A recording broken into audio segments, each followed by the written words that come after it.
Hello students, good morning to all of you. So in our previous lecture we study about the principal, construction and working of AC generator.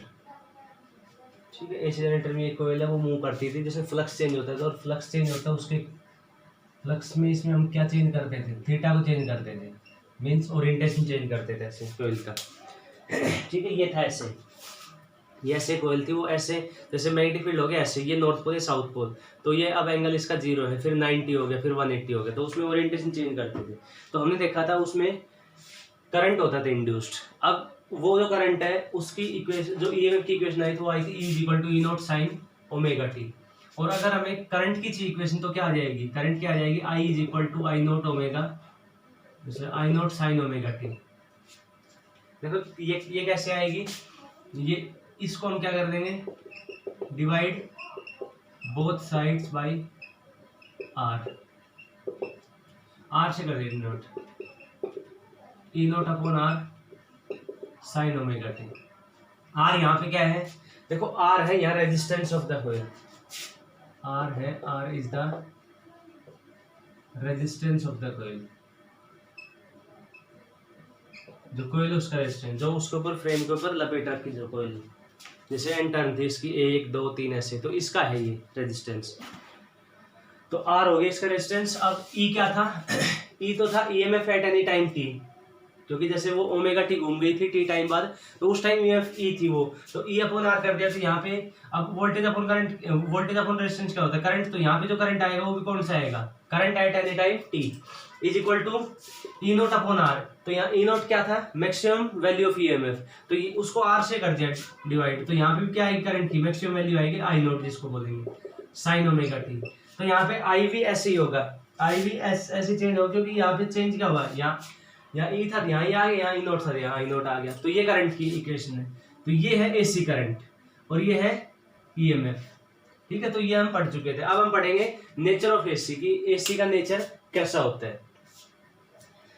तो ये इसमें घूम कैसे रही है, देखो ये नॉर्थ पोल है और ये साउथ पोल है ऐसे, और उसमें ये कोयल घूम रही है ऐसे, ये कोयल है ऐसे घूम रही, देखो हमने इसमें ऐसे लिया है साइड, ऊपर से जब देखेंगे तो ये हिस्सा है, जैसे ये हिस्सा हमने ले लिया क्यू हिस्सा है, ये हिस्सा है जैसे पी क्यू आर एस, तो क्यू किसके साथ है कनेक्ट, ये है कनेक्ट किसके साथ, B1 के साथ, ये परमानेंटली इसके साथ रहेगा कनेक्ट ये, ठीक है, क्योंकि ये इसके साथ कनेक्ट है, और ये आर ऐसे ये किसके साथ कनेक्ट है, B2 के साथ, ठीक है, ये स्लिप रिंग S2 के साथ, और ये S1 S2 है स्लिप रिंग्स, तो इसके साथ कनेक्ट है, ठीक, और कार्बन ब्रशेज ये ऐसे, तो एक तरह से ये ले PQ तो किस साथ कनेक्ट है, S1 के साथ, ठीक है, और ये RS किसके साथ कनेक्ट है, S2 के साथ। तो अब देखो इसमें कैसा नेचर होगा इसका,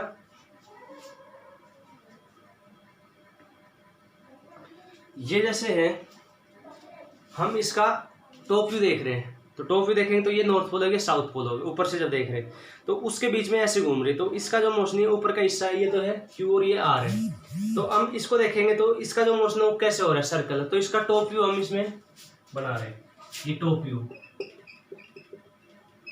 तो टॉप व्यू हमने बनाया, वो ऐसे मूव कर रहा है सर्कल में, टॉप व्यू है वो ऐसे सर्कल में मूव कर रहा है, ठीक है, और ये टॉप व्यू ऐसे इसमें दिखेगा, जैसे ऊपर से देखेंगे तो ये Q दिखेगा और वो R दिखेगा ऐसे, ठीक है, और ये इसको हम इसको जैसे डॉटेड से दिखाएंगे, क्योंकि ये उसका पाथ है, ठीक है, मोशन का, ये ऐसे इस पाथ में घूम रहा है वो, क्योंकि जब इसको देखेंगे तो Q ये है, R ये है, तो ऐसे मूव कर रहा है। अब देखो इसमें हम वो लगाएंगे फ्लेमिंग का rule, Fleming right hand rule, जिससे हम क्या देखेंगे, ईएमएफ किस साइड होगा जनरेट। तो फ्लेमिंग का राइट हैंड रूल क्या था, मैग्नेटिक फील्ड की तरफ क्या करेंगे, इंडेक्स फिंगर मोशन हो रहा है जिस साइड उस साइड थंब करेंगे, तो ये क्या बताएगा, इंड्यूस्ड करंट की डायरेक्शन। तो इसमें देखो ये हम इसको ऊपर से देख रहे हैं, जैसे तुम देख रहे हो इसको टॉप व्यू को, अब मैग्नेटिक फील्ड है ऐसे, मैग्नेटिक फील्ड है वो ऐसे है, इसमें वो है ऐसे magnetic field north to south, ये ऐसे है मैग्नेटिक फील्ड, तो ये हिस्सा है ये ऐसे जाएगा ऊपर की तरफ। तो अब देखो इसमें मैग्नेटिक फील्ड ऐसे और ये इधर ऊपर तरफ, तो करंट कौन साइड होगा, इस हिस्से में अंदर की तरफ, तो क्यू आर में करंट होगा अंदर की तरफ, ये क्रॉस से दिखा दिया, ठीक है, एक बार थोड़ा सा इसमें विजुलाइज करना है अलग से कि जैसे ये तो है साइड व्यू, ये तो साइड व्यू हो गया, ऐसे घूम रहे हैं। टॉप व्यू जब देखेंगे तो हमें क्या दिखेगा, ये दिखेगा, क्यू आर ही दिखेगा। तो क्यू हिस्सा और ये आर हिस्सा, तो हमने ये बनाया क्यू और ये आर बना दिया। तो ये जब ऐसे घूमेगी, ये ऐसे घूमेगी, तो ये क्यू तो जाएगा ऊपर की तरफ और आर आएगा नीचे की तरफ। ऐसे क्यू कौन साइड जा रहा है, ऊपर की तरफ। तो इसमें हमने क्या किया, मैग्नेटिक फील्ड ऐसे और मोशन ऊपर साइड, करंट किस साइड हो गया, अंदर की तरफ। अब देखो आर इसमें जब ये क्यू ऊपर की तरफ जाएगा तो आर किस साइड आएगा, नीचे। तो आर आएगा नीचे, इसमें देखो ये आर किस साइड आ रहा है, नीचे। तो तो इसमें मैग्नेटिक फील्ड इस साइड, आर की तरफ नीचे, तो करंट किस साइड आए, बाहर की तरफ। तो आर में जो होगा करंट वो कौन साइड होगा, बाहर की तरफ। तो देखो इसमें ये ऐसे घूम रहा था, तो इसमें क्यू में तो करंट क्या है, क्यू में तो करंट क्या है, अंदर की तरफ। तो ये अंदर गया, मतलब ये क्यू है, ये आर है, तो क्यू आर सॉरी पी है ये। देखो इसमें हम नाम रख लेते हैं क्यू, और ये आर, और ये पी, और ये एस। ठीक है, हम ऐसा इसका व्यू ले रहे हैं। तो क्यू में करंट, जब क्यू ऊपर जाए करंट इसमें कौन साइड है, अंदर तरफ। तो करंट किस साइड है, क्यू से पी। तो क्यू से पी ऐसे आएगा करंट इसमें। ठीक है, क्यू से पी मतलब यहाँ पे S1 में करंट आ रहा है ऐसे। ठीक है, ये हो गया ऐसे। अब आर एस है, आर एस ये रहा, तो आर कौन साइड जा रहा है, आर कौन साइड जा रहा है, जब क्यू एस आर नीचे की तरफ आ रही है, ये नीचे की तरफ आएगा, तो इसमें करंट किस साइड होगा, बाहर की तरफ। ऐसे बाहर की तरफ आते हुए, बाहर की तरफ आते हुए मतलब एस से आर ऐसे। तो एस से आर इस साइड, तो ये करंट हो गया ऐसे। तो देखो इसमें पी क्यू में जो ये इसमें लोड है, जैसे हमने ये लोड ले लिया, तो लोड में करंट क्या होगा, जैसे इसका नाम रख लेते हैं हम एक्स वाई। तो अब करंट की क्या डायरेक्शन होगी, इसमें ऐसे आया एक्स टू वाई होगी, करंट की जो है डायरेक्शन एक्स टू वाई होगी। मतलब ये लोड हमने कोई भी लगाया, जैसे बल्ब लगाया, फैन लगाया, तो इसमें करंट की क्या डायरेक्शन है, एक्स टू वाई। ठीक है, ये कंप्लीट हो गया। अब उसके बाद ये आ गया इस साइड, क्यू आर आ गया इस साइड, क्योंकि हाफ रोटेशन के बाद क्या होगा, ये इस साइड आ जाएगा क्यू आर। अब देखो क्यू आर कौन साइड जाएगा, ये क्यू तो आगे इस साइड, आर इस साइड आ गया। देखो पहले क्या था, क्यू था ऐसे, तो क्यू तो कौन साइड जा रहा था, ऊपर, और आर किस साइड आ रहा था, नीचे। अब हाफ रोटेशन होते ही ये आगे क्यू आगे इस साइड देखो, और आर आगे इस साइड। अब क्यू तो कौन साइड जाएगा, नीचे। अब जो हिस्सा नीचे जाता है तो उसके लिए फिर हम लगाए फ्लेमिंग रूल, मैग्नेटिक फील्ड ऐसे, और इसका मोशन किस साइड है, नीचे क्यू का, और करंट किस साइड होगा, बाहर की तरफ। मतलब अब क्यू में करंट कौन साइड होगा, जैसे हाफ रोटेशन के बाद अब क्यू में करंट हो जाएगा बाहर की तरफ। ठीक है, क्योंकि मैग्नेटिक फील्ड ऐसे, और इसका मोशन कौन साइड और क्यू का, नीचे, तो करंट बाहर की तरफ। आर आगे इस साइड, आर का मोशन कौन साइड होगा, ऊपर होगा, तो आर का मोशन होगा ऊपर की तरफ, तो करंट किस साइड होगा, अंदर की तरफ। तो आर में करंट क्या हो जाएगा, अंदर की तरफ। ठीक है, क्यू में बाहर की तरफ, देखो क्यू ये है बाहर की तरफ, मतलब करंट किस साइड होगा, पी से क्यू हो गया। अब करंट हो गया पी से क्यू। ठीक है, और आर एस में करंट क्या है, आर में अंदर की तरफ, ऐसे अंदर की तरफ। देखो ये आर रहा, इसमें अंदर की तरफ, तो करंट हो गया आर टू एस, तो ऐसे हो गया। तो अब करंट की जो डायरेक्शन है वो होगी ऐसे, ऊपर की तरफ, और यहाँ में नीचे की तरफ। तो अब इसमें करंट की जो होगी डायरेक्शन वो है ऐसे, पहले थी ये ऐसे थी, ये ठीक है, ये हट गई है, ये ऐसे गई, और ये ऐसे गई, ये ऐसे, अब होगी ऐसे। तो अब करंट की क्या है इसमें डायरेक्शन, ये गया ऐसे, देखो एक्स से ऐसे, और फिर ये वाई, तो वाई टू एक्स होगी करंट की डायरेक्शन। ठीक है, तो करंट की डायरेक्शन क्या होगी, चेंज होगी। तो ऐसा ही होता है इसमें कि हाफ रोटेशन से तो ईएमएफ की, जैसे इसमें करंट का भी जो इसमें बनेगा ग्राफ, करंट और ईएमएफ का सेम बनेगा, क्योंकि वही है, देखो आई ई नोट आई नोट, तो सिर्फ चेंज क्या होगा, यहाँ पे ईएमएफ की क्या आ जाएगा, करंट आ जाएगा, और यहाँ पे क्या हो जाएगा, पीक करंट, और ये माइनस ई नोट। तो इसमें करंट क्या है, हाफ साइकिल के लिए तो क्या है पॉजिटिव, और हाफ के लिए नेगेटिव। ठीक है, नेगेटिव मतलब उसकी डायरेक्शन चेंज हो रही है। जैसे इसमें देखा था हमने, डायरेक्शन क्या हो रही थी कि पहले हाफ रोटेशन में ये क्यू कौन साइड जा रहा था, ऊपर जा रहा था, आर की साइड आ रही नीचे, तो क्यू में जो थी डायरेक्शन वो अंदर की तरफ थी। ठीक है, और आर में कौन साइड थी, बाहर की तरफ। लेकिन हाफ रोटेशन होती है, क्यू अब कौन साइड आएगा, नीचे, तो उसमें करंट की डायरेक्शन क्या होगी, बाहर की तरफ, और आर में अंदर की तरफ। तो ऐसे ये कंटिन्यूसली चेंज होती है डायरेक्शन, इसलिए इस करंट क्या बोलते हैं हम, अल्टरनेटिंग करंट बोलते हैं। ठीक है, तो ऐसा करंट जिसमें जो डायरेक्शन है वो चेंज होती है। अब देखो एक्चुअल में क्या होता है, यहाँ पे देखो ये जब ऐसे है तो ये ऐसे इसको काटते हुए जाता है मैग्नेटिक फील्ड को। ठीक है, तो ये मैग्नेटिक फील्ड को काटते हुए जाता है, उसके कारण ये करंट बनता है। अब जो पावर हाउस से आती है, पावर हाउस से जो आती है हमारे घर में, एसी करंट आती है तो उसका नेचर कैसा होता है। देखो करंट ऐसे आता है, जैसे यहाँ पे पावर हाउस है, पावर हाउस है जहाँ पे जनरेटर है, या ये मान के चलते हैं यहाँ से एसी जनरेटर है। जैसे हमारे घर में जो करंट आती है कैसे आती है, एसी जनरेटर है यहाँ पे, और यहाँ पे हमारे घर है, ठीक है। तो घर तक ये ऐसे दो तार आती है, एक तार ये आ गई और एक तार ये आ गई ऐसे, ठीक है। जैसे ये मान के चलो साइकिल जो होती है, साइकिल का जो चैन होती है वो ऐसे ही होती है, जैसे ये हो गया पैडल और ये हो गया पीछे का पहिया, ठीक है। तो इसमें वो चैन ऐसे होती है, उसमें लिंक ऐसे होते हैं, चैन में लिंक। तो ऐसे घर में होता है, एसी जनरेटर है, उससे ये दो तार आ रही है, देखो ये दो तार, ये जैसे एक तार ये होगी, एक तार यहाँ से मिली, तो वो एक तार तो इसको बोलते हैं लाइव वायर, एक को बोलते हैं अर्थ वायर।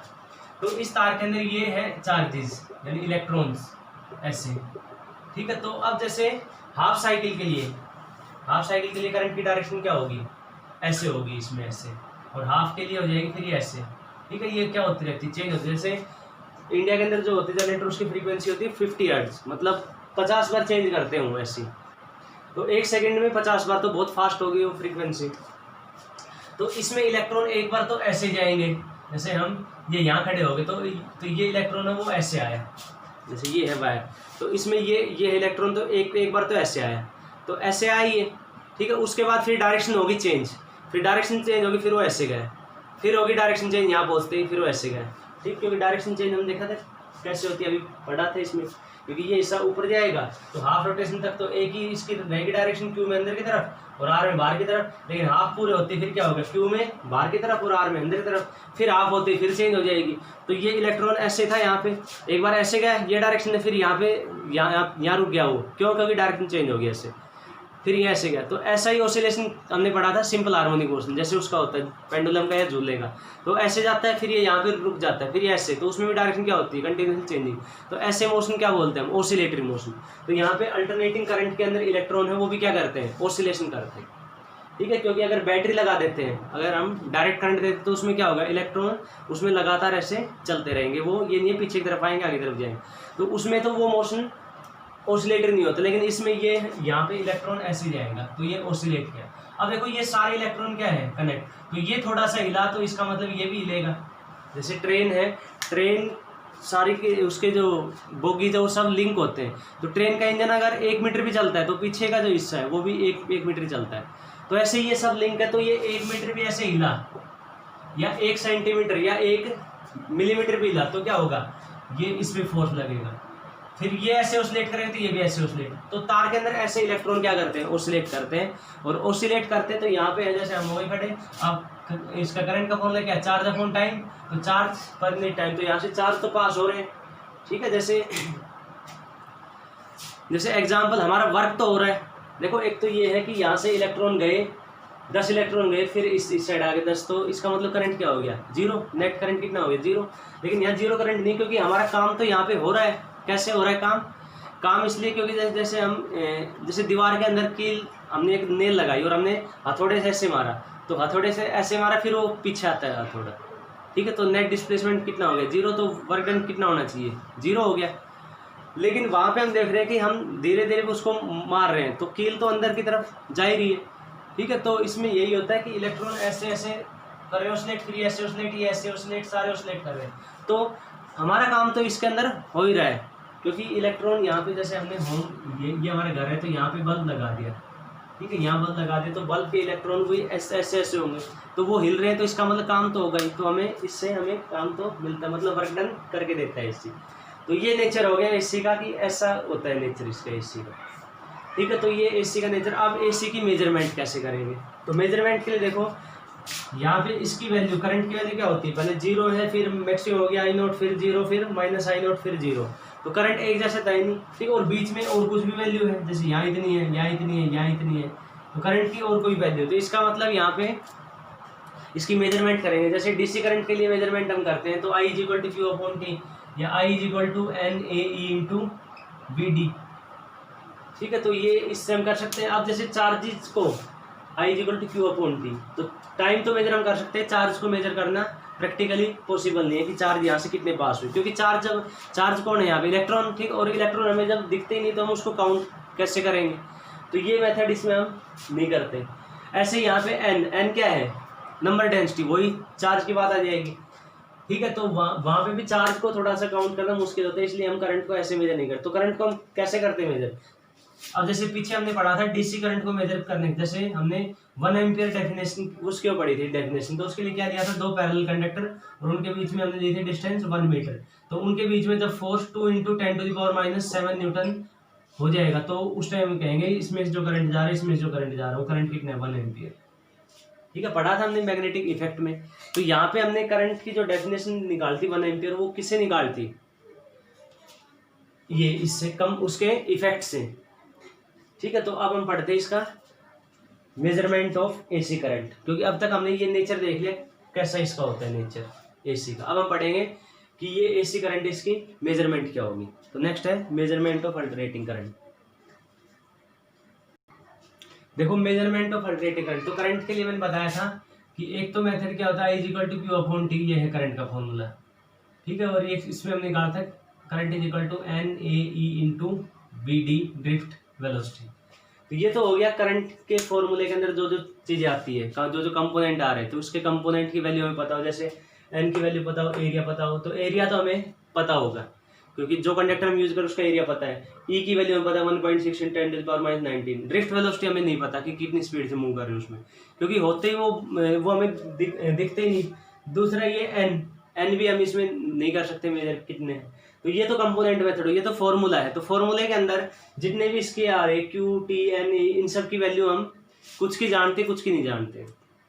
तो इसलिए हमने डीसी करंट के अंदर जो उसकी हमने वो बनाई थी डेफिनेशन, तो वो क्या बनाई थी डेफिनेशन कि 2 कंडक्टर लेंगे पैरेलल कंडक्टर और उनमें से करंट पास करेंगे I, और उस I की वैल्यू 1 एम्पियर तब होगी जब इनके बीच में जो फोर्स है वो कितना हो जाए, 2 × 10⁻⁷ न्यूटन पर मीटर, मतलब फोर्स पर नेट लेंथ। जो उसमें फॉर्मूला आया था F/L, ये था μ0 I1 I2 2D, यही था फॉर्मूला, ठीक है। μ0 I1 I2 2D। μ0 क्या था उसमें, ये परमिलिटी, I1 I2 ये करंट, इसमें से I1 इसमें से I2, ठीक है। और D उनके बीच में क्या डिस्टेंस, तो जब I1 और I2 यानी जब डिस्टेंस हम कितनी कर दे 1 मीटर, डिस्टेंस 1 मीटर की थी।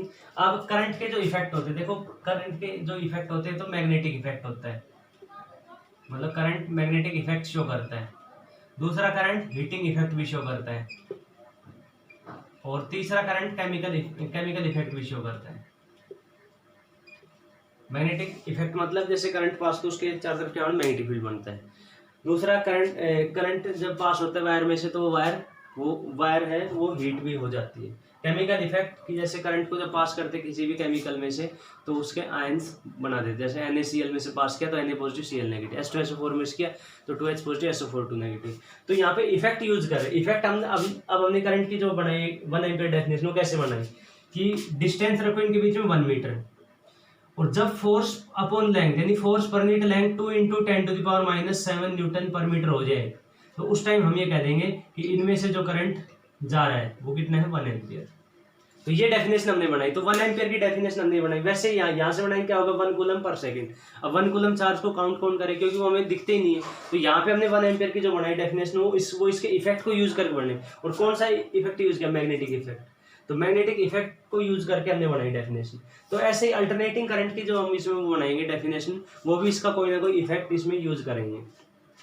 तो अब इसकी वैल्यू कैलकुलेट करनी है अल्टरनेटिंग करंट की। तो अब इसकी जब वैल्यू कैलकुलेट करेंगे, तो वैल्यू तो जब इसकी कैलकुलेट कर सकते हैं जब एक वैल्यू इसकी, तो एक तो इसकी है नहीं, क्यों, क्योंकि अल्टरनेटिंग करंट क्या है, कंटिन्यूअसली चेंज होता है। तो यहाँ पे कंटिन्यूअसली चेंज ही हो रहा है, देखो ये 0, फिर ये बढ़ रहा है E0, फिर ये कम हो रहा है 0, फिर ये बढ़ रहा है कौन सी डायरेक्शन, अपोजिट डायरेक्शन में -E0, और फिर ये 0।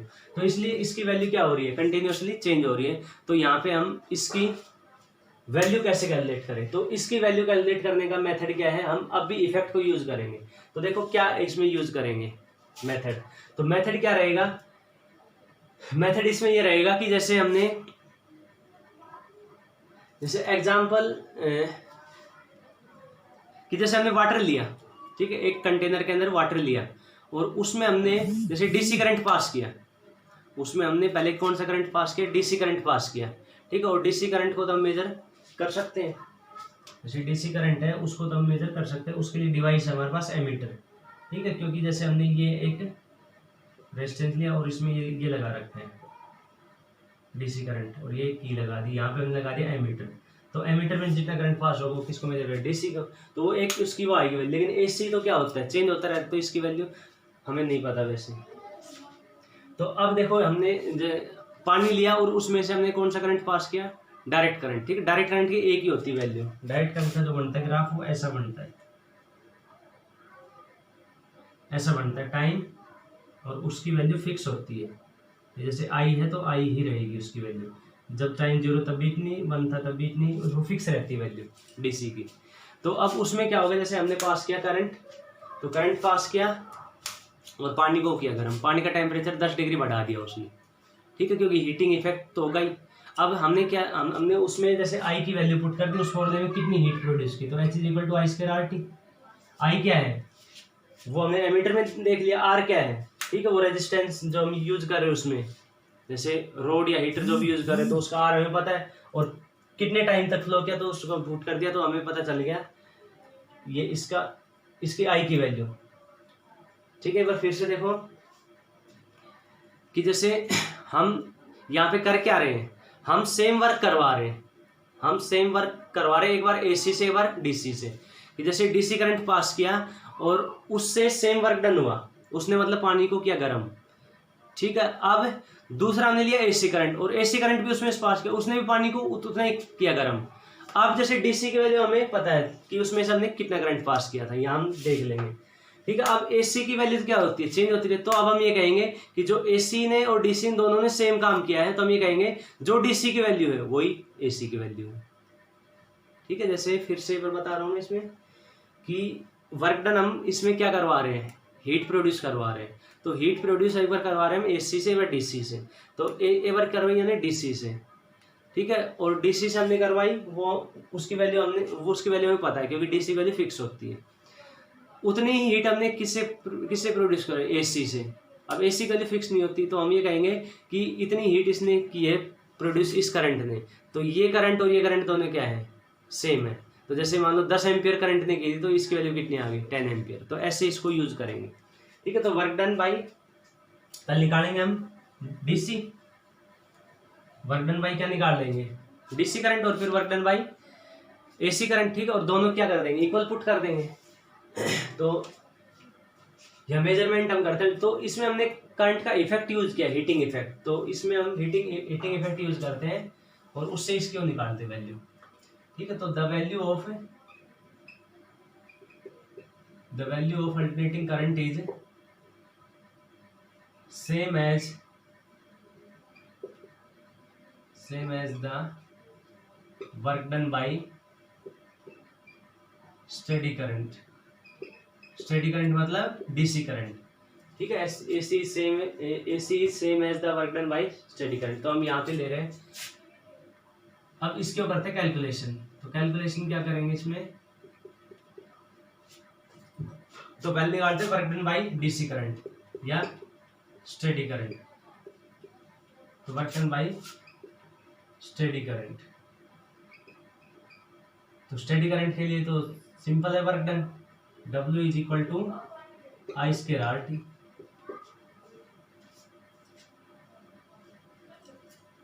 उसके बाद work done by AC current, अब एसी करंट के कारण वो निकालेंगे वर्क डन, तो वो वर्क डन कितना आएगा। अब इसमें देखो एसी की वैल्यू, अब वर्क डन जो निकाल, क्योंकि हीट प्रोड्यूस कर रहा है वही इसमें वर्क डन हो रहा है, ठीक है। तो W is equal to I square R T, देखो हीट जितनी उसने प्रोड्यूस की वही क्या हो रहा है, वर्क डन हो रहा है उसमें, उससे ही तो पानी हो रहा है गर्म वो।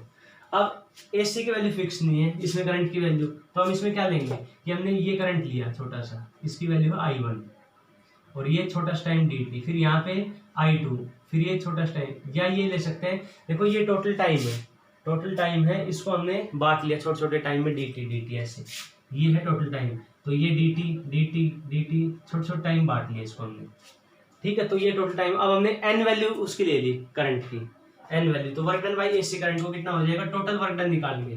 तो टोटल वर्क डन पहले इसका निकालते हैं I1 का। तो I1 का कितना आएगा, I1 स्क्वायर RT, ठीक है, RT नहीं, इसमें डेल्टा टी या dt। देखो कैसे किया हमने, पहले इसका वो निकालते वर्क डन। सबसे पहले हमने क्या लिया, इतना सा लिया करंट, ये करंट की वैल्यू कितनी I1, तो इसके कारण वर्क डन होगा छोटा सा dw, कितना हो जाएगा I1 स्क्वायर R dt।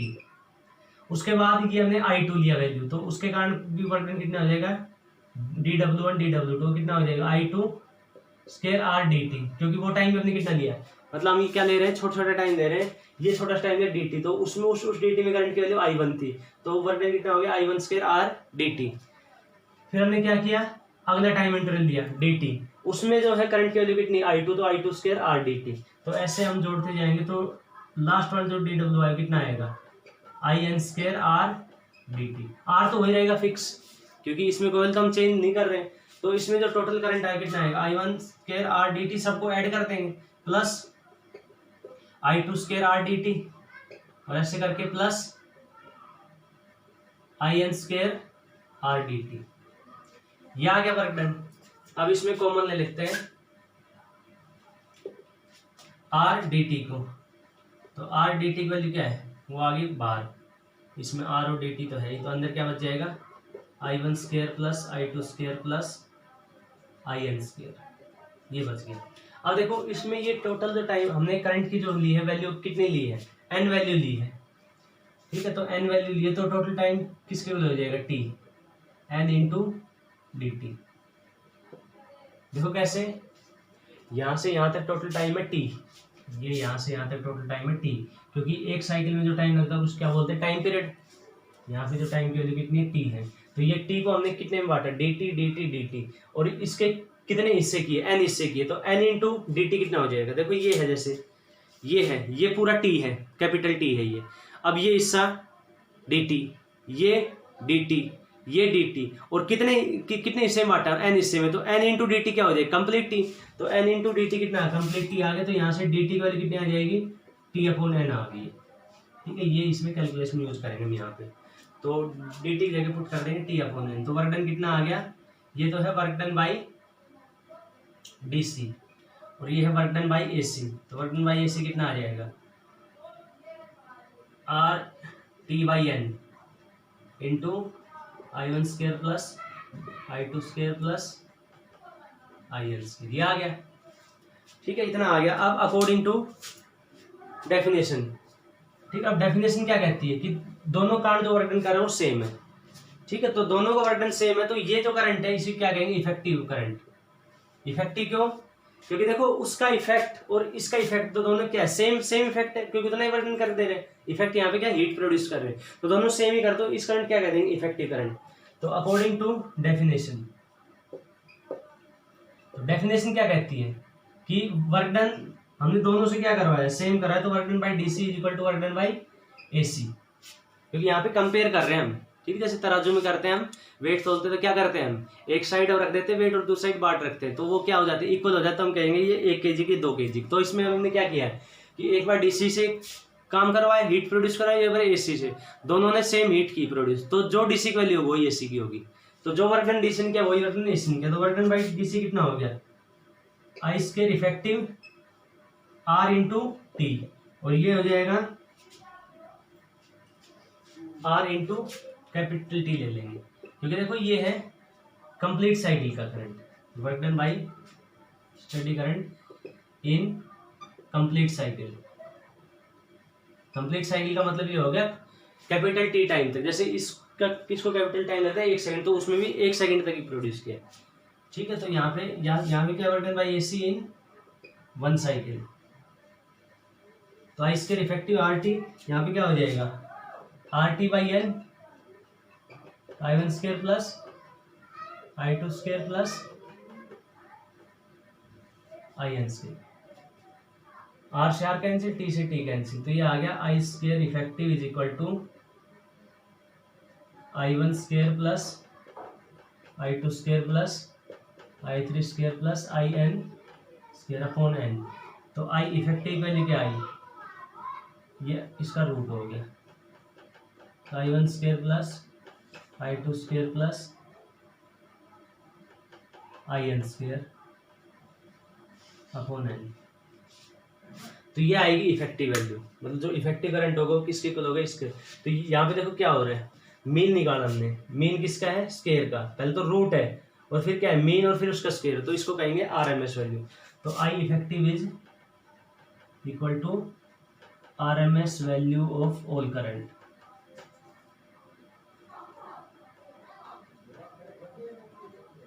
तो आरएमएस का मतलब क्या है, रूट, आर का मतलब है रूट, और root of mean of square of all current, यानी एक्चुअल में क्या है, root of mean of square of all currents. तो इसको हम लिखेंगे, ये इसकी शॉर्ट फॉर्म है आरएमएस।